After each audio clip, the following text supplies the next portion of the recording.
So தலைவர் ஆரம்பிச்சிட்டாரு திருச்சியில. அதாவது எப்படி இருந்துச்சு பாத்தீங்களா பிரச்சாரம்? இன்னைக்கு பார்த்திருப்பீங்க. நேத்து நம்ம முன்னாள் முதலமைச்சர் மு க ஸ்டாலின் சார் வந்தாரு திருச்சிக்கு. வந்ததும் தெரியல, போனதும் தெரியல. வாமா மின்னல். என் பொண்ணு கூட நான் இருக்கணும். அதுக்காக இந்த உலகத்தையே எதுக்க சொன்னாலும் எதிர்த்து நின்று ஜெயிப்பேன். திடீர்னு பார்த்தா காணோம். அப்படி அந்த வடிவேல் படத்துல வர மாதிரி முதலமைச்சர் பிரச்சாரம்லாம் எப்படி இருக்குன்னா, காலையில பாவம் அந்த வாக்கிங் போவாங்களே அந்த மாதிரி ஒரு ரிட்டையர்மெண்ட் வாழ்க்கையை நேத்துல இருந்து கொடுத்துட்டாங்க.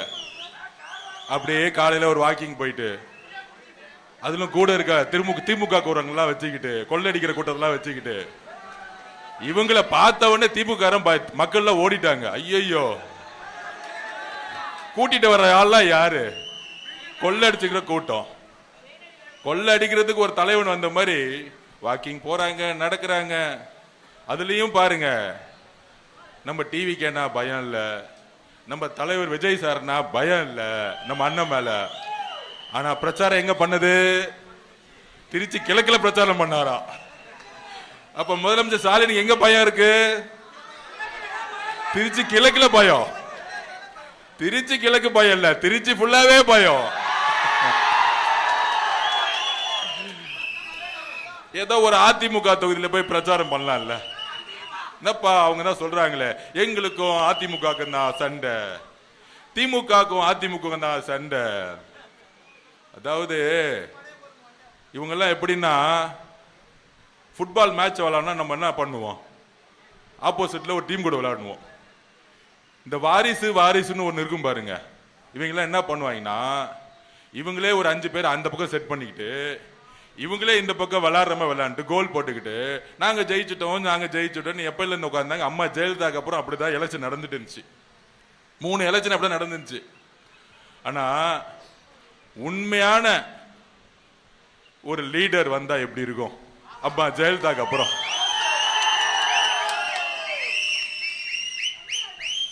உண்மையான ஒரு கேப்டன் வந்தா எப்படி இருக்கும்?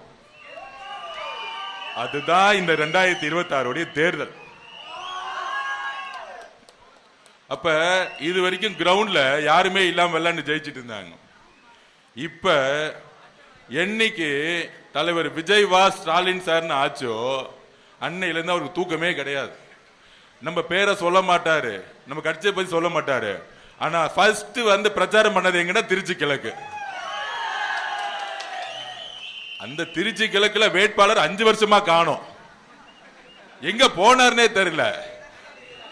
என்ன பிரச்சனைனா, சென்னையில பாக்குற, வேற ஊர்ல வர, இந்த வேட்பாளர் என்ன செய்தார் அப்படின்னு மக்கள்கிட்ட போய் கேட்டா, அவர் பேர் என்னன்னே எங்களுக்கு தெரியலங்க அப்படின்னு தான் சொல்லக்கூடிய பல்வேறு சட்டமன்றங்கள் இருக்கு. அதுல முக்கியமானது ஒண்ணு திருச்சி கிழக்கு. அதுல அவர் சொல்றாரு, தைரியம் இருந்தா ஒரு தொகுதியை விட்டுட்டு என் கூட ஒத்தை கொத்தும் போது தேவையில்லாம தேவையில்லாம கூப்பிட்டு 5 வருஷம் தொகுதிக்கு வரவே இல்லையா? அப்ப ஏன் 2 தொகுதியில் நிக்கிறாரு? நிறைய பேருக்கு அது புரியல. அவர் வந்து ஒரு தொகுதியில பயந்துட்டுன்னா இன்னொரு தொகுதியில் நிக்கணும். யார பார்த்து பயன்னு சொல்றது? தம்பிங்களா, நீங்க தான் பயந்து 26 கட்சி கூட்டணியை சேர்த்து நின்னுகிட்டு இருக்கீங்க. 26 கட்சி கூட்டணி வச்சாலும் திருச்சியில நடந்து வந்தா பாக்குறதுக்கு ஆள் இல்ல, ஒருத்தனும் இல்ல. விசிக காரங்களும் இல்ல, காங்கிரஸ் காரங்களும் இல்ல. காங்கிரஸ்காரங்க இன்னும் நாமினேஷன் பண்ணாம சண்டே போட்டுட்டு இருக்காங்க, இன்னும் வேட்பாளர்களும் தேர்ந்தெடுக்கல. இதுதான் காங்கிரஸ் கட்சி. ஏன்னா எல்லா வேட்பாளரும் வித்துட்டாங்க. இன்னைக்கு காங்கிரஸ் கட்சி அப்படி ஆயிருச்சு. அதனாலதான் கரூர் அக்கா, நம்மளுடைய அக்கா ஜோதிமணி அக்கா, நான் எலெக்ஷன் வேலை செய்ய மாட்டேங்க. அப்புறம் நம்ம காங்கிரஸ் மாணி தாக்குறோம், நான்லாம் எலெக்ஷன் வேலை செய்ய மாட்டேங்க. இதெல்லாம் எதிர்கட்சி கிடையாது, காங்கிரஸ்குள்ளே இருக்கக்கூடிய எம்பிகள் இந்த காங்கிரஸ் கட்சியை கூட்டணியில வச்சுக்கிட்டு ஓல்டு ரெக்கார்டு பழைய பென்ஷன் வாங்குற அரசியல்ல நம்ம ப. சிதம்பரம், அப்புறம் நம்ம செல்வ அண்ணன், அவரு செல்வ பெருந்தொகை அப்படின்னு தெரியும் உங்களுக்கு எல்லாரும். பல தொகைகளை வாங்கிட்டு டிஎம்கே கிட்டையும் காசை வாங்கிட்டு இப்ப காங்கிரஸ் கட்சி வேட்பாளரே காங்கிரஸ் வாங்கிட்டு காசை வாங்கிட்டு வேட்பாளர் அதுலயும் இவர் 1 கோடினா அவர் 10 கோடி குழப்பம் வந்துருச்சு. இன்னும் நாமினேஷன் முடிகிறதுக்கு 3 நாள் இல்லை, இன்னும் வேட்பாளர்களே காங்கிரஸ் அனௌன்ஸ் பண்ணல. சொந்த காங்கிரஸ் கட்சியிலேயே எந்த எம்பி வேலை பார்க்கறதுக்கு ரெடி கிடையாது. அதனாலதான் மு.க. ஸ்டாலின் பிரச்சாரம் வந்தா யாரு பாக்குறதுக்கு வரதும் கிடையாது. ஆனா நம்ம அண்ணா வந்தாரு பாருங்க காலையில ஏர்போர்ட்ல, எப்படி இருந்துச்சு. நேத்தே தேர்தல் கமிஷன் கிட்ட போயிட்டோம். மேடம் நாங்க அப்பயே சொன்னோம், மேடம் கூட்டமே இல்லாம ஸ்டாலின் சார் வண்டி மேல ஏறி கை காமிச்சு ரோட் ஷோ பண்றாரு. உதயநிதி அவர்களுக்கு கூட்டமும் வரல, ஒருத்தரும் வரல, ஆனா ரோட் ஷோ பண்ணிட்டு இருக்காரு. ஆனா எங்க தலைவர் வந்து இறங்கி ரோடு மேல ஏறக்கூடாதுங்கிறாங்க, கீழே நடக்க கூடாதுங்கிறாங்க. கடைசியில ஒரு ஸ்பாட் வச்சா மொத்த கூட்டமும் அங்க வந்து நிக்குது. அதனாலதான் பிரச்சனையே நடக்குது. உடனே சீஃப் எலெக்ஷன் கமிஷன் மேடம் சொன்னாங்க, அப்படிலாம் இல்லையே, அதெல்லாம் அலோடு, நீங்க பண்ணுங்கன்னு சொல்லிட்டாங்க.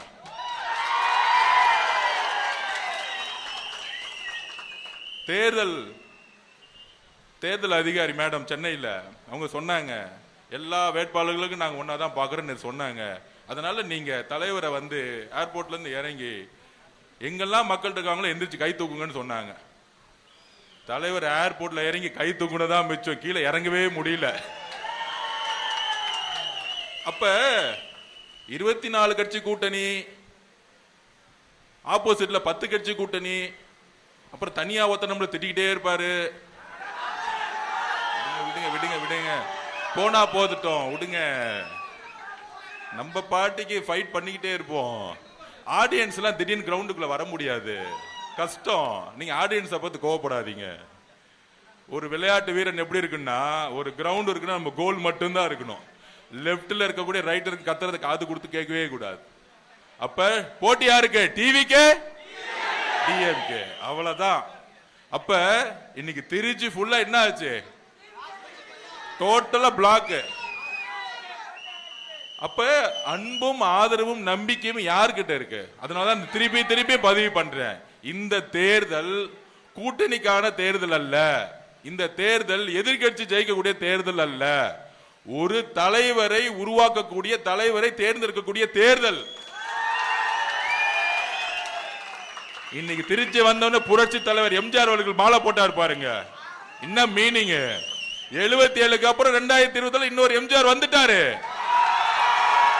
இந்த தீய சக்தி கூட்டத்தை ஒழிக்கிறதுக்கு ஒருத்தன் தைரியமா வந்துட்டாரு.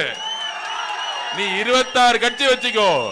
நடுவுல சொன்னாங்க அவர் பிஜேபி போயிடுவாரு, என்டிஏ போயிடுவாரு, அவரை மிரட்டிட்டாங்க. மிரட்டின உங்களை, உங்க பட பராசக்தி ரிலீஸ் பண்ணிட்டீங்க.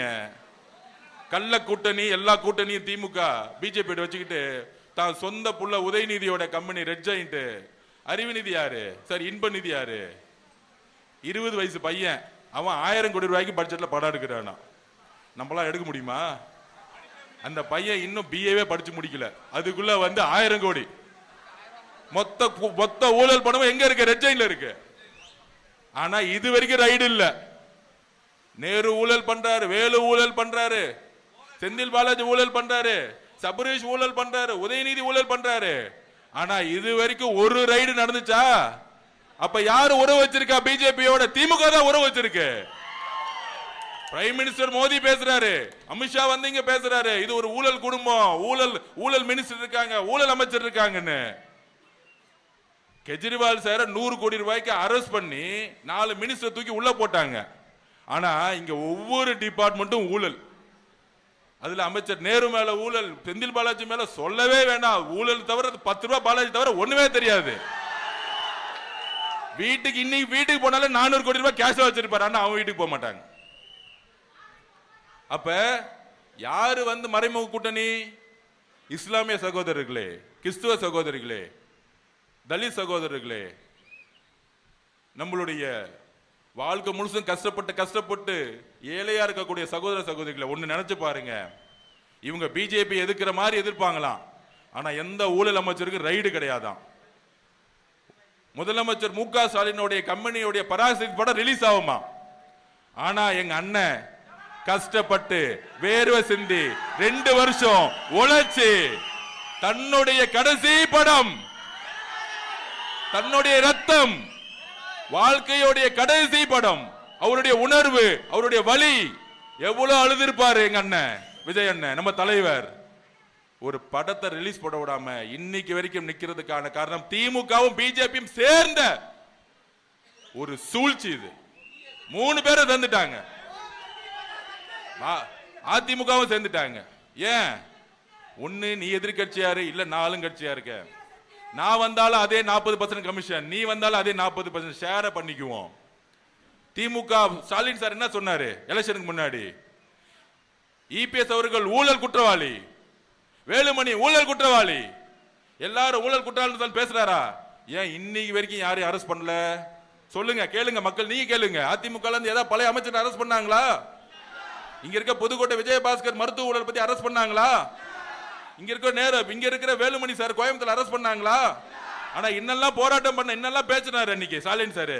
இதுதான் ஜெயிச்சு முடிச்ச உடனே மறைமுக கூட்டணி இல்ல, டைரக்ட் கூட்டணி இபிஎஸும் ஸ்டாலின் சாரும். ஏன் கூட்டணி வச்சாங்க தெரியுமா? இபிஎஸ் நினைச்சாரு திமுக பார்த்து நீங்க அவங்க அடிக்கிறமே அடிங்க, பயந்து எங்க கிட்ட ஓடி வந்துருவாங்க, நாங்க கூட்டணி வச்சுக்குவோம். என்ன வச்சுட்டு என்ன இபிஎஸ் முதலமைச்சர் சொல்லிட்டு விஜய் சார் பயத்துல ஓடி வந்துவார் கரூருக்கு. அப்புறம் நாங்க அதிமுகவோட கூட்டணி வச்சுக்கிட்டு நான் முதலமைச்சர் ஆயிடுறேன். அதுக்கப்புறம் 2 வருஷம் கழிச்சு விஜய் சாரை ஒழிச்சிடலாம்னு நினைச்சாங்க. இந்த அரசியல் எங்களுக்கு தெரியாதா? யாருக்கிட்ட 30 வருஷமா வீட்டுக்குள்ள போய் ஒரு சினிமா துறையில நம்பர் 1 வேணும்னா மக்களுடைய நம்பிக்கையும் உணர்வும் இல்லாம ஆயிருக்கவே முடியாது யாராலையும். இந்த அரசியல் அவருக்கு தெரியாதா? அதுக்கு தான் சொன்னாரு, அது என்ன அன்ப்ரூவ்ட் பார்ட்டி ப்ரூவ் பண்ற 26ல நாங்க யாருன்னு. நீ என்ன 26 கட்சி கூட்டணி வச்சிருக்க, நீ என்ன 10 கட்சி கூட்டணி வச்சிருக்க? 2 தலைவரும் போங்க, 300 ரூபாய் கொடுத்து கூட்டத்தை கூட்டிட்டு வராங்க. இவங்க பெரிய கூட்டணியா?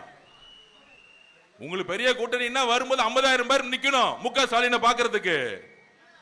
மு க ஸ்டாலின் சாரை பாக்குறதுக்கு 50,000 பேர் வந்து நின்று இருக்கணும். ஏர்போர்ட்லயும் வெளியும் ரோட்லயும் நடக்க முடியாது, பயப்படணும். ஐயோ ரோட்ல நடந்தா மக்கள் நம்மளை தூக்கிட்டு போயிடுவாங்க, இடிச்சிருவாங்க, நான் வந்து மேலே நின்னுக்கிறேன். அப்படியா நடக்கிறாங்க? இன்னும் சரியா காத்து கூட போக மாட்டேங்குது அவர் நடந்து போனா. யாருமே கிடையாது. ஏன்னா மக்கள் வெறுத்து போயிட்டாங்க. 21 நம்பிக்கை அவர் ஜெயிப்பு ஏதாச்சும் மாற்றம் பண்ணுவார் நினைச்சோம். கலைஞர் ஐயா ஊழல் பண்ணாரு, சரி இவராச்சும் வந்தா ஊழல் பண்ணாம நேர்மையா குடும்ப ஆட்சி எல்லாம் பண்ணணும்னு நினைச்சாரு, பண்ணல. இப்ப தன்னுடைய மருமகனும் மகனும் ஊழல் பண்றதுக்காக மட்டுமே கட்சி வச்சுக்கிட்டாரு. இப்ப ஒரே குறிக்கோள் தன்னுடைய பையனை முதலமைச்சர் ஆக்கணும், அவ்வளவுதான். அப்ப அவங்களுடைய ஒரே டார்கெட் யாரு? நம்மளுடைய தலைவர், நம்மளுடைய விஜய் சார். அப்ப முதலமைச்சரா இருக்க வரைக்கும் என்ன பண்ணாங்க? எஸ்ஓபியை போடு, வீட்டை விட்டு வெளியே விடாத, வீட்டை விட்டு வெளியே வந்தா போலீஸ் வர விடாத. கொளத்தூர்ல பாத்தீங்கன்னு வச்சுக்கோங்க, போலீஸே கிடையாது. திடீர்னு ஆயிரக்கணக்கான மக்கள் வந்துட்டாங்க. ஏதாவது இடிச்சுக்கிட்டு கீழே விழுந்து ஏதாவது ஆச்சுன்னா தூக்கி பழி அவர் மேல போடு, அன்னையோட நேத்தோட பிரச்சாரத்தை முடிச்சிருவோம். இந்த கீழ்த்தரமான எண்ணம் தான் திரு மு க ஸ்டாலின் சார் அவர்களுக்கு அதிகாரத்தில் இருக்க வரைக்கும் இருந்துச்சு. அதனாலதான் தேர்தல் அதிகாரிகிட்ட நேற்று போனோம். மேடம், எங்களுக்கு ஒன்னே ஒரு ரிக்வெஸ்ட் தான், எங்க தலைவர் வெளியே வரும் பொழுது எங்களுக்கு கூட்டம் கூட வேணாம். திருச்சி போனா திருச்சியில் நின்று பேசிட்டு போனா 5 கோடி பேர் பாக்குறாங்க டிவியில, எங்களுக்கு எந்த பிரச்சனையும் இல்லை, எங்களுக்கு கூட்டமே தேவையில்லை. ஆனால் மக்களை ஒழுங்குபடுத்தணும், எல்லா சாலைகளை ஒழுங்குபடுத்தணும் சொன்னாங்க. திருச்சி காவல்துறைக்கு எங்களுடைய மனமார்ந்த நன்றி. இங்க இருந்த கமிஷனருக்கும் இங்க இருந்த டிசி சாருக்கும் எங்களுடைய மனமார்ந்த நன்றி. காவல்துறை இன்னைக்குதான் ஒழுங்கா செயல்பட்டுச்சு திருச்சியில. நாங்க சும்மா எல்லாம் குற்றச்சாட்டு சொல்ல மாட்டோம். ஏன்னா மு க ஸ்டாலின் சாருடைய அழுத்தம் திருச்சி காவல்துறை கிட்ட இல்ல. அதுதான் தேர்தல் அதிகாரி இன்னைக்கு இங்க ஸ்ட்ராங்கா இருக்காங்க, நேர்மையா இருக்கிறாங்க. அதனாலதான் இன்னைக்கு வந்து தலைவர் நின்று கூட்டத்தை கரெக்டா ஆர்கனைஸ் பண்ணி கரெக்டா பேசிட்டு போக முடிஞ்சு. ஆனா கொளத்தூர்ல அது நடக்கல. ஏன்னா சில அலுவலர்கள், தேர்தல் அலுவலர்களும் காவல்துறையும் இன்னைக்கும், முக்கியமா சென்னையில் இருக்க சிட்டி கமிஷனர் இன்னைக்கு வரும்போதே நேற்று மனு கொடுத்தோம். தலைவருடைய மனுக்கு இன்னைக்கு ஒரு ரிசல்ட் வந்திருக்கு. டிஜிபியை மாத்திட்டாங்க. இன்னைக்கு இப்ப டிஜிபியை மாத்திட்டாங்க. நேர்மையான அரசு இருக்கும் பொழுது நம்மளுடைய தலைவருடைய பிரச்சாரத்தை யாராலும் நிப்பாட்ட முடியாது. இதுதான் உண்மை. சோ அப்படி இருக்கும் பொழுது பிரச்சாரம் ஸ்டார்ட் ஆயிருச்சு. இன்னுமேட்டு அவரை நிப்பாட்ட முடியாது. மக்களுடைய எழுச்சி, கோடானு கோடி எழுச்சி இனிமேட்டு பார்க்க போறாங்க. அப்ப திருவம்பூர்ல என்ன, எதுக்காக நம்ம ஜெயிக்கணும்?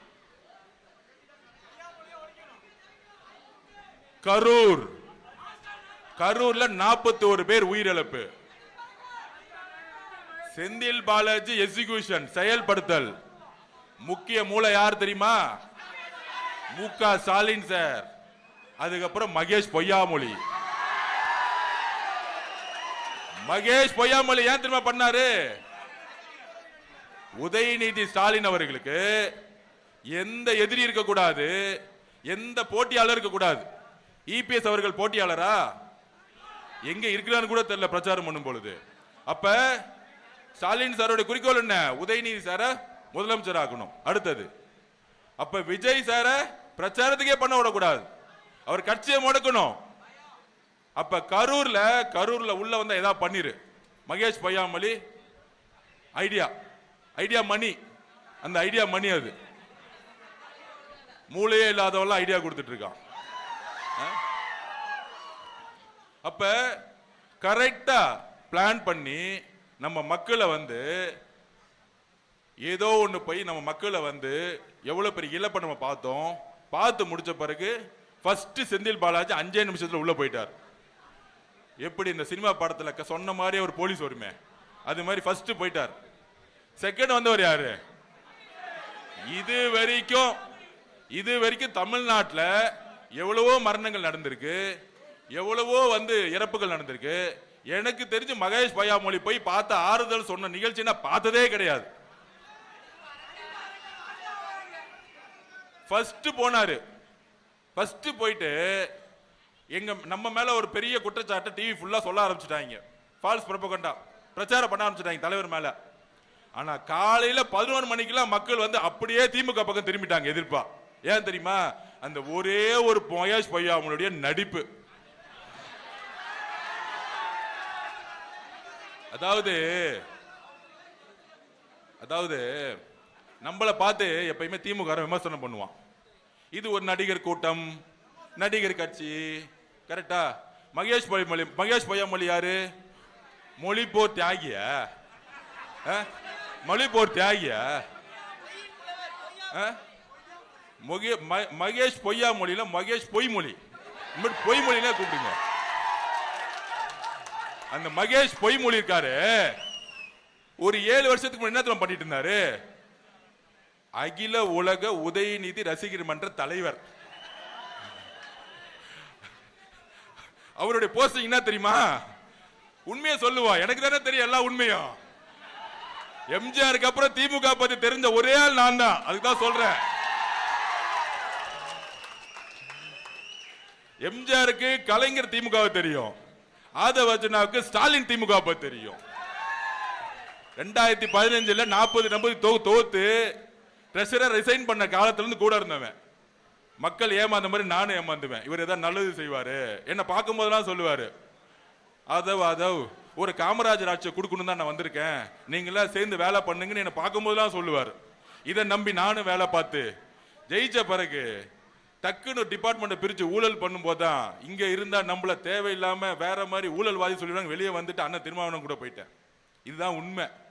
அப்ப மகேஷ் பொய்யாமொழியோடைய வேலை என்ன தெரியுமா? 7 வருஷத்துக்கு முன்னாடி அகில உலக உதயநிதி ரசிகர் மன்ற தலைவர். நடிக்க தெரியாத ஒரு நடிகருக்கு உலக ரசிகர் மன்ற தலைவர். ஏன் நடிக்க வச்சாங்க?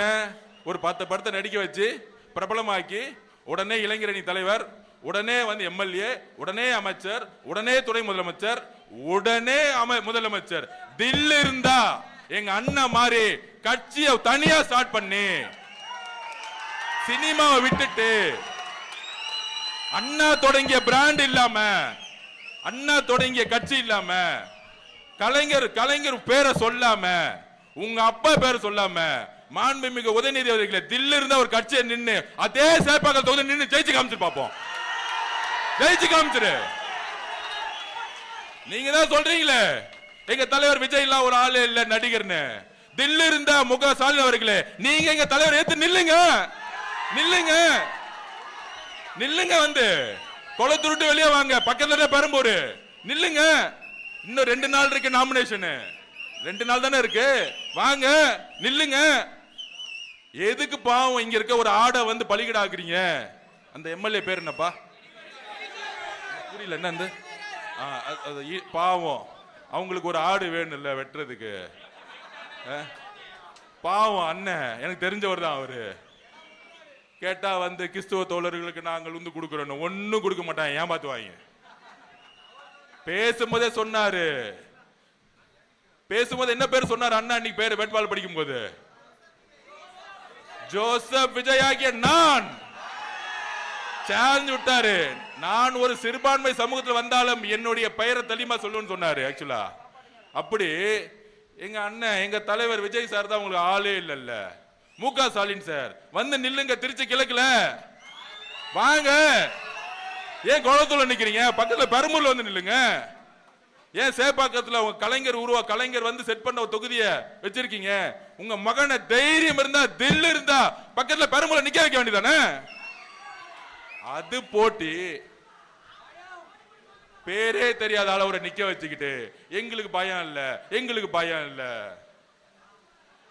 இந்த வடிவேல் சொல்லுவானே, பில்டிங் ஸ்ட்ராங் பேஸ்மெண்ட் வீக். அதுதான் முக ஸ்டாலினோட நிலைமை. இப்படி நின்று பேசலாம்னு வச்சுக்கோங்க, கை மட்டும் இப்படி அசையும், கால் கிடு கிடு கிடு கிடுன்னு ஆடிட்டு இருக்கும்.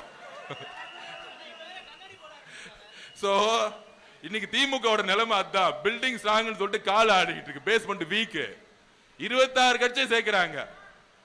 அதுல இன்னொரு தகவல் சொல்றேன், நம்ம திருமானா இருக்கார் பாருங்க, பிசிகே சட்டசபையில தேர்தல்ல 15 வருஷம் கழிச்சு வராரு. நான் அது அப்பயே சொன்னேன், சட்டசபை தேர்தல்ல போட்டி போட்டு வாங்கினேன் அப்படின்னு. இப்ப வராரு. அதுல என்னத்துமா சொன்னாரு? இதுல இருந்தே அவர் ரிசல்ட் அனௌன்ஸ் பண்ணிட்டாரு. 2026க்கு அப்புறம் கள நிலவரம் மாறப்போகுது. அதனால பிசிகேல யார் யாரெல்லாம் திமுக ஆதரவு எம்எல்ஏ இருந்தாலும் அவனுக்கு சீட்டு கொடுக்கல. இதுதான் நான் அன்னைக்கே சொன்னேன், அண்ணன் கட்சியில பாதி பேர் திமுக இருக்காங்க, தயவு செஞ்சு சீட்டு கொடுக்காதீங்க, கட்சியை உடைச்சிட்டு போயிடுவாங்க. கரெக்டா முடிவு பண்ணார் இன்னைக்கு. இதுல இப்போ லேட்டஸ்ட் நியூஸ் என்னன்னா, நம்ம சபரிஷும் யாரு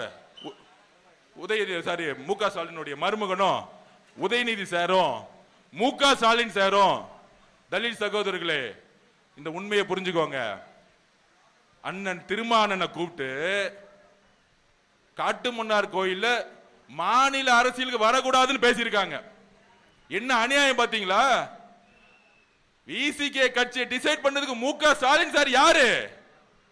இந்த அநியாயத்தை நம்ம கேட்கணுமா இல்லையா? நம்ம வெளியில தான் இருக்கிறோம். ஏன் தெரியுமா? அவரு ஜெயிச்சு சட்டசபைக்கு வந்தா திமுக மெஜாரிட்டி கிடைக்கலன்னா அண்ணன் திருமான கூட எம்எல்ஏ நின்றுவாங்களாம். விசிகே எம்எல்ஏ விலைக்கு வாங்குறதுக்கு இப்பயே திமுக முற்பட்டாங்க. நேத்து 2 நாளா இந்த வேலை ஓடிட்டு இருக்கு. நீங்க மாநில அரசுக்கு வரக்கூடாது, நீங்க டிவிக்கு நீங்க வந்து காட்டுமன்னார் கோயில் நிக்கிறத வாபஸ் பண்ணுங்க. இது யார் சொல்றது? முக ஸ்டாலின் சார் சொல்லிட்டு இருக்காரு. இது யார் சொல்றது? திரு சபரி சார் கூப்பிட்டு சொல்லிட்டு இருக்காரு. இது யார் சொல்றது? உதயநிதி சார் சொல்லிட்டு இருக்காரு. ஏன் தெரியுமா? அவர் மேல நமக்கு எந்த விமர்சனமும் இல்ல, ஒரு நல்ல ஆளுமே, ஒரு நல்ல அறிவாளி திருமான. ஆனா சட்டசபைக்கு வந்தா என்ன ஆயிடும்? உதயநிதிக்கு அவர் வந்து சேலஞ்ச் பண்ணிடுவாராம். அதனால நீங்க டெல்லி ஓடிருங்க, டெல்லி பக்கம் போய் சண்டை போடுங்க. நாங்க பிஜேபி எதிர்க்கிறவா எதிர்த்து இருப்போம். உதயநிதி சொல்லுவாரு, மோடி அவர்களே, அமித்ஷா அவர்களே அப்படின்னு பேசிட்டு வர வசூல்ல பாதி வசூல் அங்க கொடுத்துட்டு இருப்பாங்க டெல்லிக்கு. அண்ணன் பாவம் டெல்லியில போய் கடுமையா சண்டை போட்டுட்டு இருப்பாரு. ஆனா ஒண்ணும் செய்ய முடியாது. ஆனா மாநில அரசு திரும்பிட்டா என்ன ஆகும்? உரிச்சிருவாரு. சட்டசபைக்குள்ள நம்ம அண்ணன் விஜய் என்ன சட்டசபைக்குள்ள போட எப்படி இருக்கும்? எப்படி இருக்கும்? எல்லாம் பேச முடியுமா? சட்டசபைக்குள்ள போகும்போது முதலமைச்சரா கால் எடுத்து வைக்கும் போது முக ஸ்டாலின் தோத்துட்டு வெளியே உட்கார்ந்துட்டு இருப்பாரு. அப்ப ரொம்ப தெளிவா இருக்கு அஜெண்டா. நீங்க குழப்பமே வேணாம். அகில இந்திய உதயநிதி ரசிகர் மன்ற தலைவரா இருந்த மகேஷ் பொய்யாமொழிக்கு எந்த வரலாறும் கிடையாது. எப்ப பார்த்தாலும் திமுக சொல்லிட்டு இருப்பாங்க, எங்க அப்பா யார் தெரியுமா, எங்க தாத்தா யார் தெரியுமா. இதெல்லாம் இந்த என்ன சொல்றது, தாத்தா பேர்ல வளர்ந்தவங்களுக்கு இது பெரிய ப்ராப்ளம். நான் இந்த ஸ்போர்ட்ஸ்ல பார்த்திருக்கேன். நான் பிரசிடென்ட் ஆன பிறகு டீம் எப்படி எடுப்புன்னா, யாருக்கு திறமை இருக்கோ அங்க ஜாதி கிடையாது, மதம் கிடையாது, எந்த ரெக்கமெண்டேஷன் கிடையாது. அதனால தமிழ்நாடு நம்பர் 1. அதான் ஸ்போர்ட்ஸ்ல நான் பண்ணது. ஆனா பாலிடிக்ஸ்ல எப்படி இருக்கு, நம்மளாம் போகணும்னு நினைச்சுக்கோங்க. ஆதவர்ஜனா யாரு, அவர் எப்படி தெரியுமா, அவர் பின்னாடி 10 வருஷம் முன்னாடி இருந்தாரு, 15 வருஷம் முன்னாடி இருந்தாரு. உதயநிதி அம்பானியோட பையனை, உதயநிதி அன்பாமணியோட பையனை எப்படா காசு வந்துச்சு? 5 வருஷமா 2014 இருந்து 21 வரைக்கும் திமுக அறக்கட்டளை வந்த பணத்தெல்லாம் கையில் அடுப்புமா? எங்க இருந்து காசு வந்துச்சுன்னு பேசும்போது உங்களுடைய முதுக பார்க்கணும், இல்லைன்னா சொல்லப்படும் எல்லாத்தையும். அப்படி ஊழல் மட்டுமே பண்ணி ஊழலுக்காக ஒரு சாம்ராஜ்யம் உருவாக்கி ஒரு சாதாரண ஆள் எம்எல்ஏ ஆகணும். நீங்க ஒரு விவசாய பையனா இருப்பீங்க, ஒரு கூலி தொழிலாளர் பையனா இருப்பீங்க. ஆனா நீங்க எம்எல்ஏ ஆகணும் என்ன சொல்றாங்க, 20 கோடி இல்லாம ஆக முடியாது. அந்த 20 கோடி எங்க இருந்து வருது?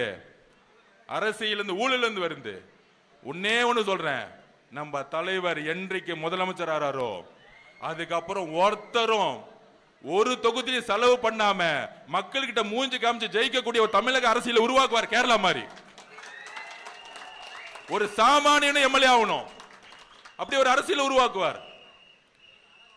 அப்ப 26 கட்சி கூட்டணி, 10 கட்சி கூட்டணி எல்லாம் நிக்காது. மகேஷ் பொய்யாமொழி எஜுகேஷன் மினிஸ்டர் ஆனார். என்ன செஞ்சாரு? எஜுகேஷன் மினிஸ்டர் எதுக்கு கொடுத்தாங்க? அகில இந்திய உதயநிதி ரசிகர் மன்றத்துடைய தலைவராக இருந்ததுனால எஜுகேஷன் மினிஸ்டர். என்ன ஒரு குவாலிபிகேஷன் பா, இல்ல எவ்வளவு பெரிய குவாலிபிகேஷன். இந்த குவாலிபிகேஷன் வச்சுக்கிட்டு நம்மள பார்த்து நடிகர் கட்சிங்கிறாங்க. அப்ப இங்க யாரு ஜெயிக்க வைக்கணும் அப்படின்னா, எதுக்கு நவல்பட்டு விஜய் சார் வந்தாரு? எதுக்கு வந்தாரு? எதுக்கு வந்தாருன்னா, நம்ம சொல்லுவாங்கல்ல ஒரு பழமொழி, அவன் ஏரியால போய் அவன் பொருளே போட்டாட்டி, அவ்வளவுதான். 2016 தெரு தெருவா நின்னு ஒரு கள நிர்வாகிய நின்னு ஜெயிக்க வச்சவர் திமுகவை. 2021 மகேஷ் பொய்யாமொழிக்கு தொகுதியில் இருக்க மக்களையும் தெரியாது, இந்த ரோடும் தெரியாது, இந்த தொகுதி பத்தியும் தெரியாது. மகேஷ் பொய்யாமொழிய ரோடு அறிமுகப்படுத்தி ஜெயிக்க வச்ச ஒரே ஆள் முதுகு யாருன்னா இவர் தான், நவல்பட்டு விஜய். ஆனா இவருக்கு திமுக ஏன் தெரியுமா சீட் இல்ல? அவங்க அப்பா அமைச்சர் கிடையாது, அவங்க தாத்தா அமைச்சர் கிடையாது. திமுக சேர்ந்தா நீங்க ஒரு 40 வருஷத்துக்கு முன்னாடி போகணும், உங்க தாத்தாவோ உங்க அப்பாவோ அமைச்சரா இருக்கணும், அவனுக்கு மட்டும்தான் வாழ்க்கை. அப்படி ஒரு எளிமையான மனிதரை தேர்ந்தெடுத்து தலைவர் போங்க, ஜெயிச்சுட்டு வாங்க. ஏன் ஜெயிக்கணும்? ஏன் ஜெயிக்கணும்? தனிப்பட்ட கணக்கு வழக்கு இருக்கு கரூருக்கு அப்புறம். இந்த கரூருடைய சூழ்ச்சி இருக்கு. நம்மளுடைய மக்களை இழந்தமே 41 குடும்பத்தை, அதனுடைய சூத்திரதாரி மகேஷ் பொய்யாமொழி. அப்ப அன்னைக்கு நைட்டு நடிச்சு உச்சநீதிமன்றத்தில் மாட்டி இன்னைக்கு திமுக குற்றவாளி கூண்டுல கரூர்ல நிக்குது. அதை செயல்படுத்துவர் யாரு? செந்தில் பாலாஜி. திமுக ஜெயிக்கவே ஜெயிக்காதுங்கிற அதுக்கு நான் ஒரு சிம்பிள் எக்ஸாம்பிள் இப்பயே சொல்லிடுறேன், ஒரு எடுத்துக்காட்டு. மீடியா நண்பர்கள் நல்லா பாருங்க. அப்புறம் இந்த திமுகல ஒரு 200 பேர் காசு வாங்கிட்டு மீடியால உட்காந்துக்கிட்டு வாய்க்கிலே பேசுவாங்களே, அவங்களுக்கு கொஞ்சம் நேரம் மூஞ்ச பாத்துக்கோங்க. நான் பதில் சொல்றேன். திமுக பெரிய கட்டமைப்பு இல்ல, கரெக்ட் தானே? பெரிய கட்டமைப்பு. நாங்க 75 வருஷ கட்டமைப்பு. அதுல இன்னைக்கு முக ஸ்டாலின் சார் யார பயங்கரமா கொண்டாடுறாரு நீங்களே சொல்லுங்க. ஒரு பெரிய தேர்தல் அறிவாளி, ஒரு பெரிய தைரியசாலி அப்படின்னு யாரோ சொல்றாங்க. இப்ப லேட்டஸ்டா வந்த செந்தில் பாலாஜியா, எனக்கு அவரை பத்தி தெரியும். இடி ரைடு வந்தவருக்கே என்ன ஆச்சுன்னு நான் சொல்ல முடியாது. நாங்க எங்க தலைவர் சிபிஐ ரைடு வரும்பொழுது எல்லா என்கொயரி அட்டன் பண்ணிட்டு வெளியே வரும்போது எந்திரிச்சு நின்று கை காமிச்சிட்டு வந்தவர் எங்க தலைவர். நீ இடி ரைடு வந்ததுக்கு பேண்ட்ல என்ன நடந்துச்சுன்னு தெரியும், அது சொல்ல வேணாம், விட்டுருங்க. இன்னமேட்டு செந்தில் பாலாஜிக்கு ரைடு வந்துச்சுன்னா டைப்பர் அமுச்சு விடுங்க. இவங்க எல்லாம் தைரியமானாலும் நம்மளை பார்த்து சொல்றாங்க. அப்ப பெரிய ஆளுங்கட்சி 24 கட்சி கூட்டணி ஒரு தொகுதி 20 கோடி ரூபாய் வச்சிருக்கோம், 2500 கோடி 3000 கோடி செலவு பண்ண போறாங்க, இந்த மாயெல்லாம் உருவாக்குறாங்கல்ல. செந்தில் பாலாஜிக்கு எல்லா தேர்தல் தெரியும்ல, ஏன் கரூரை விட்டுட்டு கோயம்புத்தூர் ஓடினார் சொல்லுங்க? சொந்த மண்ணை விட்டுட்டு யாரா ஓடுவாங்களா? ஏன்? பை எலெக்ஷன்ல ஒரு ஓட்டுக்கு 5000 கொடுத்து ஜெயிக்கலாம், உள்ளாட்சி தேர்தலில் ஒரு 5000 கொடுத்து ஜெயிக்கலாம். ஆனா 234 தொகுதிக்கு தேர்தல் வரும் தெரியுமா? நேர்மையா ஒரு எலெக்ஷன் நடக்கும் தெரியுமா? அப்ப நேர்மையான ஒரு தேர்தல் அதிகாரி வருவாங்க தெரியுமா? இந்த மாதிரி டிஜிபி எஸ்பி எல்லாம் மாத்துவாங்க தெரியுமா? அப்படி தேர்தல் நடத்தும் போது நீ 2000 கொடுத்தாலும் கரூர்ல 41 பேர் கொன்னதுக்கான காரணம் கரூர் மக்கள், தமிழ்நாடு மக்களே நம்புது செந்தில் பாலாஜி கொலை குற்றவாளின்னு. அவர் எடுத்த சர்வேலே தெரியுது, இங்க நின்னா வாஷ் அவுட் ஆகும், டெபாசிட் ஆகாதுன்னு. திமுகவுடைய மிகப்பெரிய ஒரு முதுகு செந்தில் பாலாஜின்னு பேசுறாரு கரூர் மீட்டிங்ல முக ஸ்டாலின் சார். தைரியம் இருந்தா கரூர்ல நிக்கிறதுக்கு துப்பு இல்ல. நீங்க 234 தொகுதி 200 தொகுதி ஜெயிப்பீங்களா? ஒரு திமுகவுடைய முன்னணியில் இருக்கக்கூடிய ஒரு அமைச்சரா இருந்தவரே வந்து கரூர்ல நிக்க தெரியல, கரூரை விட்டுட்டு கோயம்புத்தூர்ல வர்றாரு. கோயம்புத்தூர் மக்கள் அதுக்கு மேல விவரமானவங்க, ஓட ஓட விரட்டுவாங்க. தேர்தல் இன்னைக்கு எழுதி வச்சுக்கோங்க. கேட்டா சொல்றாங்க அவருக்கு சாதி பலம் இருக்குன்னு.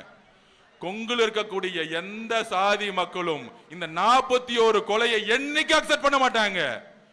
கொங்கு சகோதரர்கள் அமைதியை விரும்புவாங்க. தமிழ்நாட்டில் இருக்கக்கூடிய ஒவ்வொரு சகோதரர்களும், ஒவ்வொரு ரீஜனில் இருக்க சகோதரர்களும் அமைதியும் நம்பிக்கையும் வளர்ச்சியும் மட்டுமே எதிர்பார்க்கிறாங்க, ஊழல் இல்லாம. அப்ப நம்ம தலைவர் எதுக்காக வந்திருக்காரு? நம்ம தலைவர் யாரு? நம்ம தலைவரை மக்கள் பார்க்க வராங்க, அதுவும் பெண்கள் குழந்தைங்களோட ஓடி வராங்கன்னா தலைவர் விஜய் அவர்கள் மேய்ச்சி வச்ச நம்பிக்கையும் அன்பும். தலைவர் விஜய்னா என்ன தெரியுங்களா? நம்பிக்கை. தலைவர் விஜய் என்றால் நம்பிக்கை. தலைவர் விஜய் என்றால் நம்பிக்கை. இந்த நம்பிக்கையை எம்ஜிஆர் உருவாக்கினார், அம்மா ஜெயலலிதா உருவாக்குனாங்க. ஆனால் அதற்கு அப்புறம் இந்த தீய சக்தி எதிர்த்து யாராலும் உருவாக்க முடியல. அந்த நம்பிக்கை எப்படி உருவாகும்? நீ எவ்வளவு பிரஷர் வேணா பண்ணு, டெல்லி பிரஷர் பண்ணட்டும், பிஜேபி பிரஷர் பண்ணட்டும், நான் சொன்ன மாதிரி என் மக்களுக்காக என் உயிரே போனாலும் நிக்கிறேன்னு சொன்ன தலைவர் மேலதான் மக்கள் நம்பிக்கை வைப்பாங்க. நான் சொன்ன மாதிரி என்னுடைய சொத்துக்கள் எல்லாத்தையும் தூக்கி போட்டு நான் இன்னைக்கு நீ யோசிச்சு பாருங்க, பெரிய பெரிய நடிகர்களா இருக்காங்க, அவங்க பேரை சொல்ல விரும்பல. இன்னைக்கு ரெட் ஜெயின்ல போய் நம்ம தலைவர் விஜய் சார் அரசியல வேணாம் அக்ரிமெண்ட் போடுங்கன்னு சொன்னா, சன் டிவில போய் அக்ரிமெண்ட் போடுங்கன்னு சொன்னா எத்தனாயிரம் கோடி சம்பளம் கிடைக்கும்? எத்தனாயிரம் கோடி சம்பளம் கொடுப்பாங்க? 300 கோடி 400 கோடி. ஏன்னா திமுக பணத்தை தூக்கி போட்டு பணத்தை வச்சுக்கோ, அரசியல் பக்கம் வராது. ஏன்னா 50,000 கோடி ரூபாய் அடிக்கிறான். இந்த மாதிரி ஆளுங்க காசை கூட செட்டிங் பண்ணிடுவாங்க. ஆனா தன்னுடைய உணர்வு பூர்வமான படத்தை நிப்பாட்டினாலும் சரி, நீ என்ன மிரட்டினாலும் சரி, என் மேல வந்து கொலை குற்றச்சாட்டு சொன்னாலும் சரி, சிபிஐ என்கொயரி போய் நான் போய் கை கட்டி என்ன வந்து அசிங்கப்படுத்தலாம் நினைச்சினாலும் சரி, நான் உறுதியாக நிற்கிறேன். தமிழக மக்களுக்கு மாற்றத்தை கொடுக்க வந்திருக்கிறேன் சொன்னவர் நம்முடைய தலைவர். அந்த துணிவு நம்ம கிட்ட இருக்கு. அண்ணாக்கு அப்புறம் தோழர்களை நம்புங்க, அண்ணாக்கு அப்புறம் எம்ஜிஆருக்கு அப்புறம் அம்மா ஜெயலலிதாக்கு அப்புறம் டெல்லியோடைய எந்த விதமான அடிப்பணிகளுக்கும் இருக்கக்கூடிய ஒரே தலைவர் நம்மளுடைய விஜய் அவர்கள். அப்ப இந்த கரூருக்கு நம்ம பதில் கொடுத்தே ஆகணும். கரூர்ல இருக்கக்கூடிய 41 பேர் இறந்ததுக்கு, அவங்களுடைய ஆத்மா சாந்தி அடைகிறதுக்கு, அவங்களுக்கு நியாயம் வழங்குறதுக்கு, நீதி வழங்குறதுக்கு, திருவம்பூர் தொகுதி மக்களே, நான் இங்க தான் பிறந்தேன். நவல்பட்டு விஜய் இல்ல, திருவம்பூர் விஜயா பாருங்க. அவரை ஜெயிச்சுட்டு வந்தா ஒவ்வொரு எம்எல்ஏவும் ஜெயிக்கும் போதுதான் அவர் விஜயா பார்க்காதீங்க, இனிமேட்டு விஜய் அண்ணனாவே பாருங்க. ஒவ்வொரு வேட்பாளரும் விஜய் அண்ணனாவே பாருங்க. ஒவ்வொரு வேட்பாளரும் ஜெயிக்கும் பொழுது நமக்கான ஒரு மெஜாரிட்டி கவர்மெண்ட் தலைவரோட தலைமையில உருவாக்க முடியும். அப்ப நமக்குள்ள எவ்வளவு குழப்பங்கள் எவ்வளவு சண்டைகள் இருந்தாலும் நம்ம தலைவருக்காக எல்லாத்தையும் தூக்கி போட்டு எல்லோரும் ஒற்றுமையா இருந்து, மகேஷ் பொய்யாமொழி ஒண்ணுதான் தெரியும், ஓட்டுக்கு 2000 ரூபாய் கொடுப்பாரு, அதை தவிர ஒண்ணுமே தெரியாது. அவருடைய எஜுகேஷன் டிபார்ட்மெண்ட் என்ன பண்ணாரு? 20,000 பேருக்கு வேலை கொடுக்கறேன்னு சொன்னார். ஆசிரியருக்கு கொடுத்தாரா? 2,500 பேருக்கு கூட கொடுக்கல. ஆசிரியர்களே இல்லாம இன்னைக்கு ஸ்கூல் எஜுகேஷன் போயிட்டு இருக்கு. சத்துணவு சாப்பிட்டு நான் வளர்ந்தேன். இன்னைக்கு ஞாபகம் இருக்கு, சாம்பார்னு ஒண்ணு கொடுப்பாங்க, வெறும் மஞ்சள் தண்ணி தான் கிடைக்கும், துவரம் பருப்பே இருக்காது. ஏன் தெரியுமா? அந்த துவரம் பருப்பை குழந்தைங்களுக்கு கொடுத்துன்னு சொல்லி ஊழல் பண்ணிட்டு இருப்பாங்க அங்க சத்துணவு டிபார்ட்மெண்ட்ல. இன்னைக்கு நடந்துட்டு இருக்கு. முட்டை கொடுப்பேன்னு சொல்லுவாங்க, இத்தனை கிராம்னு ஒரு வரைமுறை இருக்கு. ஆனா ஒரு குட்டியை ஒரு முட்டை கொடுத்துட்டேன்னு கணக்கு எழுதுவாங்க. 100 பேர் கொடுத்துட்டேன்னு 30 பேர் கொடுத்துட்டு 100 பேர் கணக்கு எழுதுவாங்க. எல்லாத்துலயும் ஊழல். ஊழல் அடிச்சு அடிச்சு அடிச்சு கடைசி நிமிஷத்துல 2000 ரூபாய் கொடுத்தா ஜெயிச்சிரும் ஒரு தேர்தல் உருவாக்கி இருக்காங்க பாருங்க. இத ஒழிக்கணும்னா நமக்குள்ள எந்த பிரச்சனையும் இருக்க கூடாது. எல்லோரும் ஒண்ணு சேரணும். கட்சியில புதுசா வந்தவங்க, 20 வருஷமா இருந்தவங்க, 10 வருஷமா வந்தவங்க அப்படிலாம் கிடையாது. தலைவர் யாரை வேட்பாளர் அனௌன்ஸ் பண்ணாரோ இனிமேட்டு அவங்க பேரு விஜய் இல்ல, விஜய். அதுதான் நம்ம புரிஞ்சுக்கணும். ஒவ்வொரு சட்டமன்ற உறுப்பினரும் தேர்ந்தெடுக்கும் பொழுது அவங்களுடைய கணக்குகள் கண்காணிக்கப்படும். ஒவ்வொரு 3 மாசமும் மக்கள் பார்வைக்கு சட்டமன்ற உறுப்பினர்களுடைய சொத்துக்கள் ஓபன் ஆகணும் தலைவர் எங்ககிட்ட சொன்னாரு. அவரோட சொத்து மட்டும் டிக்ளேர் இல்ல, ஒவ்வொரு சட்டமன்ற உறுப்பினர் ஒவ்வொரு அமைச்சர்களுடைய கணக்கு வழக்குகள் ஒவ்வொரு 3 மாசத்துக்கும் பொது பார்வையில் வைக்கப்படும். ஊழலை ஒழிக்கிறதுக்காக மட்டுமே தலைவர் வந்து நேர்மையான ஆட்சி கொடுக்க வந்திருக்காரு. அதுக்காக தான் இவ்வளவு அழுத்தம். 75 வருஷ கட்சி நம்மளை பார்த்து ஏன் பயப்படுது? இவர் வந்துட்டா மாசம் வருஷம் 20,000 கோடி 30,000 கோடி அடிக்கக்கூடிய ஊழல் அடிக்க முடியாது. அவருடைய மகன் முதலமைச்சராக முடியாது. சோ இப்படி ஒரு கட்டமைப்பு அவங்க உருவாக்குவாங்க. நீங்கள்லாம் இன்னையிலிருந்து பிரச்சாரத்துக்கு போகும்பொழுது பொதுமக்களுடைய ஆதரவை நான் இன்னைக்கு சொல்றேன். இன்னைக்கு நாங்க எடுத்த சர்வேல நம்ம 4% திமுக லீடிங்ல இருக்கிறோம். இந்த தொகுதியில ஒட்டுமொத்த பெண்களும், ஒட்டுமொத்த தலித் சகோதரர்களும், ஒட்டுமொத்த இஸ்லாமிய கிறிஸ்தவ சகோதரர்களும் மாறிட்டாங்க. இங்க ஜாதி மதம்லாம் கிடையாதுங்க. எங்க தலைவருக்கு, நம்ம தலைவரோட முகத்துக்கு எல்லா ஜாதியும் ஓட்டு போடுவாங்க. தயவு செஞ்சு ஜாதி கால்குலேஷன் ஒழிச்சிருங்க. இனிமேட்டு வட மாவட்டத்துல வன்னியர்களை ஓட்டு போடுறாங்க, தலித் சகோதரர்களை ஓட்டு போடுறாங்க. மதுரையில் அம்பேத்கர் ஜெயந்தி வரும் பொழுது எல்லா ஜாதிகளும் நம்ம டிவிகே சார்பா போய் மாலை போட்டாங்க. இங்க ஜாதியே இல்லாத ஒரு கட்சி நம்ம கட்சி. அப்படி இருக்கும் பொழுது ஜாதியை மறந்துருங்க, மதத்தை மறந்துருங்க, ஏழை பணக்காரன் மறந்துருங்க. நான் 10 வருஷம் இருந்தேன், 20 வருஷம் இருந்தேன், இவர் புதுசு, இதெல்லாம் மறந்துருங்க. நம்ம தலைவர் விஜய் அவர்கள் முதலமைச்சர் ஆகணும், உறுதியா ஆகணும். மக்கள் முடிவு பண்ணிட்டாங்க. நம்ம மனசு சோர்ந்துடக்கூடாது. டிவியே பார்க்காதீங்க. இன்னும் 20 நாளைக்கு டிவியே பார்க்காதீங்க, யூடியூப் பார்க்காதீங்க, பேப்பர் பார்க்காதீங்க. ஏன்னா 1000 கோடி 500 கோடி டிவிக்கும் நியூஸ் பேப்பருக்கும் யூடியூப் சேனலுக்கும் செலவு பண்ணி பார்க்கக்கூடிய 200 பேர் 300 பேர் நம்ம தலைவருக்கு எதிராக பேசுறதும் நம்ம கட்சிக்கு எதிராக பேசுறது மட்டுமே பிரச்சாரமா வச்சிருப்பாங்க. அதனால அவங்க ஜெயிப்பான்னு நினைக்கிறீங்களா? கிடையாது. 2011 உங்களுக்கு ஞாபகம் வந்திருக்கும், அம்மா ஜெயலலிதா அம்மா ஊட்டியில தூங்கிட்டாங்க, அவங்க வரமாட்டாங்க, அரசியல் விட்டு ஓட்டாங்க, உடம்பு சரியில்லை, நடக்க முடியல, எல்லா பிரச்சாரம் கலைஞர் பண்ணாரு. கூட இருந்தது யாரு? காங்கிரஸ், விசிகே, பிஎம்கே, எல்லா கட்சியும் கூட்டணி சேர்த்துக்கிட்டாங்க. எதிர்கட்சியா கூட ஆகல. இதுதான் உண்மை. எழுதி வச்சுக்கோங்க. திமுக எதிர்கட்சி ஆச்சா? ஆவாது. 2வது தாட்டி திமுக ஜெயிச்ச வரலாறே கிடையாது. எழுதிக்குவாங்க. இதான் சொல்ற வரலாறு. தான் மக்கள் தேர்ந்தெடுத்த வரலாறே கிடையாது. அவங்க அப்பா கலைஞராலே ஜெயிக்க முடியாது, ஸ்டாலினால ஜெயிக்க முடியும் நினைக்கிறீங்களா? அவர் ஒரு ஆளுமன் கூட சொல்லலாம், அவராலே ஜெயிக்க முடியல. மக்கள் தூக்கி எறிஞ்சிருவாங்க. கிரவுண்ட் அப்படி இல்ல, களம் வேற மாதிரி இருக்கு. ஆனா அந்த மீடியாவுக்கு புரியாது. டெல்லி மீடியா, இங்கிலீஷ் மீடியா, டெல்லியில இருந்து வரவங்க, டெல்லியில இருந்து பிஜேபியில் வரவங்க ஏதோ உளறிட்டு இருப்பாங்க. நம்மளோட வேற எப்படி இருக்கணும்? நம்மளோட பிரச்சாரம் எப்படி இருக்கணும்? எல்லா பகுதியிலும் எல்லா ஒன்றியத்திலும் எப்படி பிரச்சாரம் பண்ண நான் சொல்லிக்கிறேன். ஒன்றிய செயலாளர்கள், கழக நிர்வாகிகள், கிளை கழகம் எல்லாத்துக்கும் நான் சொல்லிடுறேன். நம்மளுடைய கட்சியோட கட்டமைப்பு என்ன தெரியுங்களா? இந்த கட்சியை உருவாக்கியது பெண்கள். எழுதி வச்சுக்கோங்க. இந்த கட்சியை உருவாக்கியது யார்? பெண்கள்.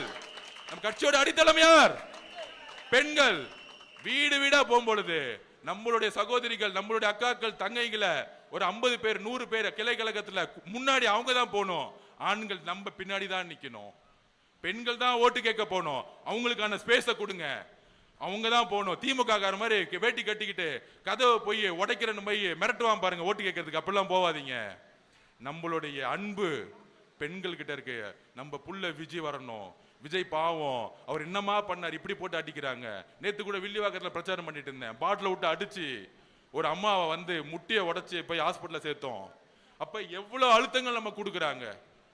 அப்ப அந்த அழுத்தங்கள்ல இருந்து எல்லா பெண்களும் பார்த்துக்கிட்டு இருக்காங்க. இவங்க எவ்வளவு ரவுடிசம் பண்றாங்க, எவ்வளவு பிரச்சனை வருது. 2 வயசு குழந்தை ரேப் ஆகுது. 12ஆம் கிளாஸ் பொண்ணு கழிப்பறைக்கு போனா முடியல. இதே மகேஷ் பொய்யாமொழி இதே ஊர்ல உங்களுக்கு தெரியும். கழிப்பறை போனப்ப ஸ்டூடெண்ட்ஸ் வந்து கீழே விழுந்து செத்து போனாங்க. அப்ப பில்டிங் எல்லாம் மாத்தணும். புதுசா நாங்க வந்து ஸ்கூல் எல்லா புது ஸ்கூல் நாங்க வந்து மாத்துவோம். என்ன மாத்துனாங்க 5 வருஷம்? கல்வித்துறையில ஊழல் தவிர எதுவுமே செய்யல. 7,000 கோடி ரூபாய்க்கு ஸ்மார்ட் சிட்டி ஸ்கூல்ஸ் கட்டணும்னு சொன்னாங்க. இது வரைக்கும் எந்த ஸ்கூலாச்சும் ஸ்மார்ட் சிட்டி ஸ்கூலா இருக்கா? இதே திருவம்பூர்ல ஸ்கூலுக்கு போங்க, இன்னைக்கும் மரத்தடியில உட்கார்ந்து தான் குழந்தைங்க படிச்சுக்கிட்டு இருக்காங்க. ஹெட்மாஸ்டர் ஸ்கூல்ஸ் இல்லாம எத்தனை இருக்காங்க? 35,000-40,000 ஸ்கூல்ல மொத்தமே 20,000 கிளாஸ் டீச்சர்ஸ் தான் இருக்காங்க. ஏன்னா எல்லாம் பிரைவேட்டுக்கு மாறிட்டு இருக்கு. அப்படி இங்க இருக்கக்கூடிய அமைச்சர் இருக்காரு, சும்மா உதயநிதியை சுத்திட்டு வந்தா போதும் நம்ம ஜெயிச்சிடலாம் அப்படின்னு ஒரு அரசியலை வந்து இங்க உருவாக்கிட்டு இருக்காங்க. அந்த அரசியல் எங்க இருந்து வருது? எங்க தாத்தா யாரு, எங்க அப்பா யாரு? எப்பயுமே களம் ஓபன் ஆயிருச்சுன்னா எங்க தாத்தா யாரு அப்பா யாருன்னு தெரியாது. விளையாடுறது நம்ம அதிகமா விளையாடுறதா இருக்கட்டும், ஸ்ட்ராங்கா விளையாடணும், நம்ம ஜெயிச்சுட்டு போயிட்டே இருக்கலாம். நீங்க ஸ்போர்ட்ஸ்குள்ள வரும்போது, கிரவுண்டுக்குள்ள வரும்போது ஒரு ஸ்போர்ட்ஸ்மேன் சைக்காலஜி என்ன தெரியுங்களா? பார்த்திருக்கீங்களா? ஒரு கிரவுண்டுக்குள்ள போகும்போது நம்ம ஆப்போசிட்ல இருக்க வாலிபால் விளையாடுறோம், ஃபுட்பால் விளையாடுறோம், கிரிக்கெட் விளையாடுறோம். நம்ம யாராச்சும் பார்ப்போமா? ஆப்போசிட்ல அவங்க அப்பா யாரு, அவங்க தாத்தா யாரு? இல்ல, என்ன திறமை இருக்கு அவனுக்கு, நம்ம அடிக்கப்போமா அடிக்க முடியுமா? அப்படி திறமை இல்லாத கூட்டம் தான் திமுக. வெறும் காசு எடுத்துட்டு மட்டும்தான் வருவான், பேசக்கூட தெரியாது. அதனால அகில உலக உதயநிதி ரசிகர் மன்ற தலைவராக இருந்த திரு மகேஷ் பொய்யாமொழி அவர்களை திருப்பியும் அதே சங்கத்துக்கு வீட்டுக்கு அனுப்பிச்சு விடுங்க. திருவம்பூர் விட்டு முதல் துரத்துங்க. அவருக்கு இந்த தொகுதிக்கு சம்பந்தமே கிடையாது. திருப்பியும் சொல்றேன். ஏன் தெரியுமா? திருச்சி விட்டு வெளியே வந்தாரு. ஏன் வந்தாரு தெரியுமா? திருச்சி டவுன்ல நின்னா நேரனே தோக்கடிச்சிருவாரு. இது அவங்க கட்சி பாலிடிக்ஸ். அதனால ஓரமா வந்துட்டாரு. இப்ப போதும், நம்ம திருவம்பூர் விஜய் என்ன போதும், நம்ம தலைவருடைய முகம் போதும், பேச்சு போதும், மொத்தமா காலி பண்ணிடலாம். அதனால 1977 ரிசல்ட் திருப்பி ரிப்பீட் ஆகுது. எம்ஜிஆருக்கு அப்புறம் ஒரு மிகப்பெரிய மாற்றம். எப்படி அரவிந்த் கெஜ்ரிவால் ஒரு புதிய மாற்றத்தை டெல்லியில கொண்டு வந்து உருவாக்குனாரோ, நண்பர்களே நம்ம நம்புங்கள், நம்ம இன்னைக்கு திமுகவோட அதிகமான ஓட் பேங்க்ல இருக்கோம். திமுகவோட மிகப்பெரிய தனியாளா இருந்தாலும் நம்ம திமுக அதிகமா இருக்கிறோம். நம்மளுடைய களப்பணி, பெண்களை முன்னாடி விடுங்க, அவங்கள பிரச்சாரம் பண்ண விடுங்க. ஒவ்வொரு வீடும் திறந்து அவங்க வசிப்பாங்க. நான் என்னுடைய தொகுதியில போகும்போது வீட்டில் இருக்க எல்லா பெண்களும் ஓடி வந்து கண்டிப்பா விஜயனுக்கு தான் ஓட்டு, உங்களுக்கு தான் ஓட்டுன்னு சொன்னாங்க. மக்கள் மாற்றத்தை விரும்புறாங்க. 82% மக்கள் மாற்றம் வேணும்னு நினைக்கிறாங்க. அதனால நம்ம உறுதியா இருந்தா போதும், மிகப்பெரிய வெற்றியை நம்மளால் உருவாக்க முடியும். அதை நம்புவோம். மிகப்பெரிய வெற்றி. வரலாறு என்னத்துமா சொல்லும்? மே 4ஆம் தேதி 24 கட்சி கூட்டணி உருவாக்கின ஸ்டாலின், 10 கட்சி இருந்த எதிர்கட்சியா இருந்த தலைவர், ஆனால் சிங்கிளா டிவிக்கு மெஜாரிட்டியோட ஜெயிச்சு ஒரு வரலாறு உருவாக்க முடியும். அதனால இந்த வெற்றியை உறுதிப்படுத்த நம்மளுடைய களத்துல ஒவ்வொரு நாளும் நமக்குள்ள பல்வேறு குழப்பங்களும் இல்ல பல்வேறு பிரச்சனைகளும் இருந்தாலும் மனசுக்குள்ள தூக்கி போட்டு நம்மளுடைய தலைவர் அவர்கள் விஜய் அவர்கள் ஜெயிக்கணும் ஜெயிக்கணும் ஜெயிக்கணும். அவர் ஜெயிச்சாதான் அடுத்த தமிழ்நாடு மாற்ற முடியும். திருப்பியும் திமுக வந்தா தமிழ்நாடை யாராலுமே காப்பாற்ற முடியாது. இந்த குடும்பம் மொத்தமா எல்லா ஊர்ல இருக்க தொழில் எடுத்துரும். சினிமா துறையை மட்டும் இல்ல, எல்லா இங்க இருக்கிற மணல், காவில இருக்க மணல் மொத்தமா டெண்டர் போட்டு எடுத்துட்டாங்க. இது மாதிரி எல்லா ஒவ்வொரு துறையில இருக்கும் எல்லாத்தையும் வந்து கைப்பற்றிடுவாங்க. ரோட கைப்பற்றிடுவாங்க. எல்லாத்தையும் ஊழல் மேல ஊழல் பண்ணிடுவாங்க. நேர்மையான ஆட்சி வேணும்னா மாற்றம் உருவாகணும். அதுக்கு நம்ம தலைவரை முதலமைச்சராக ஒவ்வொரு வேட்பாளரும் ஜெயிக்கணும். இது வேட்பாளர்களுக்கான தேர்தல் இல்ல. நான் திருப்பியும் சொல்றேன், நவல்பட்டு விஜய் அவர்களை திருவம்பூர் விஜய் அவர்களா மாற்றணும். ஏனென்றால் விஜய் என்பவர் நம்மளுடைய தலைவர் விஜய் அவர்களா பாருங்க. அப்படி பார்த்துட்டீங்க. இப்ப திருச்சி கிழக்குல ஏதாவது சண்டை இருக்கா? இல்ல. ஏதாச்சும் குறை இருக்கா? இல்ல. ஏன்னா அண்ணன் நிக்கிறாரு. இதுதான் எல்லா 234 தொகுதி அண்ணன் நிக்கிற மாதிரியே நினைச்சு எல்லோரும் மேல செய்யுங்க. இது எம்எல்ஏ கால தேர்தல் இல்ல, நம்முடைய தலைவர் விஜய் அவர்கள் முதலமைச்சராக ஆக்கக்கூடிய தேர்தல்ங்கிறத பதிவு பண்ணி எல்லோரும் ஒற்றுமையுடன் சேர்ந்து மிகப்பெரிய பலத்துடன், முக்கியமா பெண்கள் சக்தியுடன் நம்ம ஆட்சி மாற்றத்தை உருவாக்குவோம். நன்றி, வணக்கம்.